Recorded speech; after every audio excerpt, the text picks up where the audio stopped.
In today's digital age, securing online accounts and data is more crucial than ever. With cyber threats evolving rapidly, traditional password-based security often falls short. This brings us to explore advanced security measures like multi-factor authentication, MFA, and passwordless authentication. These methods enhance security but in distinct ways. Let's delve into what each of these terms means. Multi-factor authentication, MFA. Traditional multi-factor authentication is a security system that requires more than one method of authentication from independent categories of credentials to verify the user's identity for a login or other transaction. This method combines at least two of the following elements: something you know, like a password; something you have, like a security token or mobile device; and something you are, like a fingerprint or other biometric data. The idea is that even if one factor is compromised, unauthorized access is still difficult because of the additional layers of security. Using OAuth 2. The screenshot example: we are registering to use a new site, app, or something web. You want to use Google as your authenticator. This is how it works. When you sign up for a new app using your Google account, it's using Google's OAuth 2 system. Here's a simplified explanation of how it works. Starting the process: when you choose to sign in with Google on the new app, the app redirects you to Google's authentication server. Authentication with Google: you're asked to log into your Google account, unless you're already logged in. Google verifies your credentials. Permission consent: Google then shows a consent screen, listing the information that the app wants to access. This could be your email address, profile information, etc. Issuing the token: once you approve, Google sends an authorization token back to the new app. This token does not contain your Google password. Accessing your information: the new app uses this token to request your information from Google's resource server. Google verifies the token and, if it's valid, sends the requested information to the app. Completion: now, the new app can use your Google account details to create your account or log you in. So, you're using Google to prove who you are to the new app without sharing your Google password with the new app. This process is secure and is a common way of simplifying logins across different services. What is the vulnerability of OAuth 2.0? A man-in-the-middle (MITM) attack in the context of using your email address for OAuth 2 sign-in, like with Google, can be complex. Here's how someone might attempt it. Intercepting communication: the attacker positions themselves between your device and the server you're communicating with. This could be on an unsecured Wi-Fi network, for example. Fake sign-in page: they might redirect your login attempt to a fake Google sign-in page that looks real. When you enter your details, you're actually giving them to the attacker. Capturing credentials: if you mistakenly enter your email and password into this fake page, the attacker captures them. They can then use these credentials to access your Google account. Impersonation: with access to your Google account, the attacker can impersonate you, potentially accessing or modifying your data. Bypassing OAuth 2 flow: if the attacker has your Google credentials, they could bypass the OAuth 2 flow and directly access services using your credentials. To protect against such attacks, always check the URL to make sure it's legitimate. Use secure, private Wi-Fi networks, especially when logging into accounts. Enable two-factor authentication on your Google account, adding an extra layer of security. Remember, in a proper OAuth 2 flow, your password is never shared with the third-party app, reducing the risk of such attacks.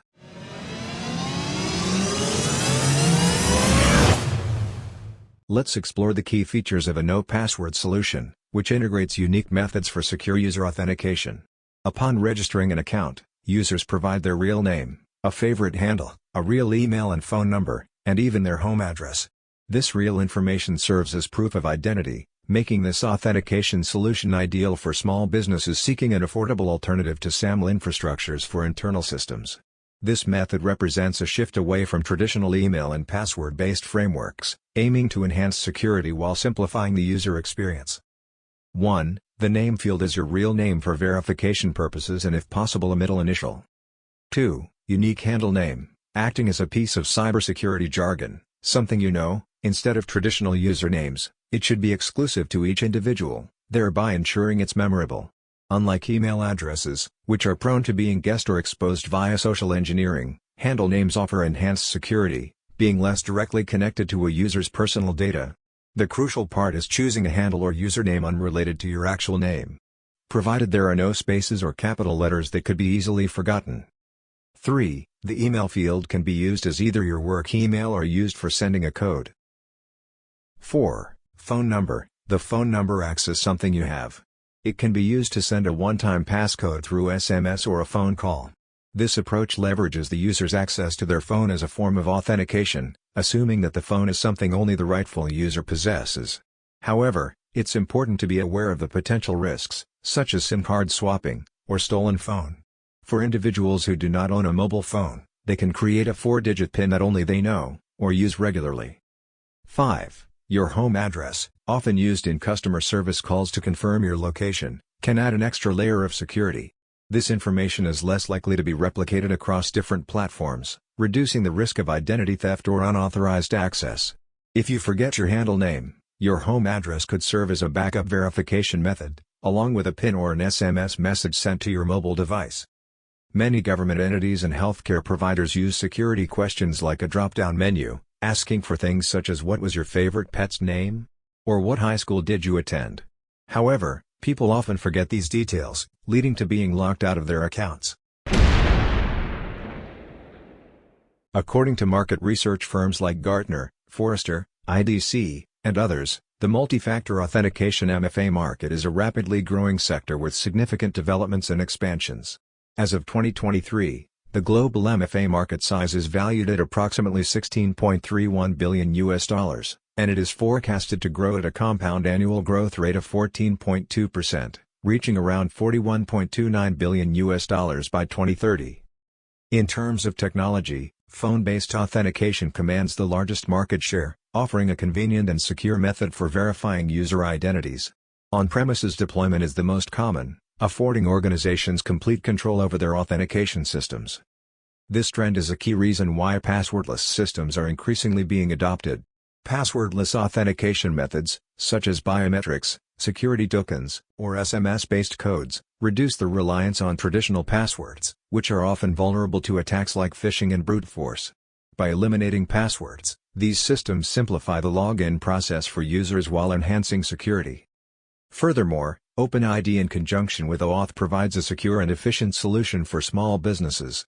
This approach not only lowers the cost associated with managing multiple administrators and infrastructure but also streamlines the user experience without significantly compromising security. It's particularly beneficial for small businesses that may not have the resources for complex security infrastructure, as it leverages existing, widely trusted authentication frameworks. Looking towards the future, the security of authentication is likely to evolve in several key ways. Integration and ubiquity. We'll see a more seamless integration of these protocols, making secure authentication a nearly invisible part of user experience. The use of OpenID and OAuth, for instance, will become more widespread and user-friendly. Biometric authentication. Biometrics, like fingerprints, facial recognition, and voice recognition, will play a larger role, especially in MFA, offering a unique combination of security and convenience. Behavioral authentication. This emerging field uses patterns of user behavior, like typing speed, mouse movements, as an authentication factor, potentially integrated into MFA systems. Decentralized identity. Blockchain and other decentralized technologies may provide new ways to manage digital identities, reducing reliance on central authorities and increasing privacy. AI and machine learning. These technologies could be used to detect and respond to security threats in real time, making authentication systems more dynamic and responsive.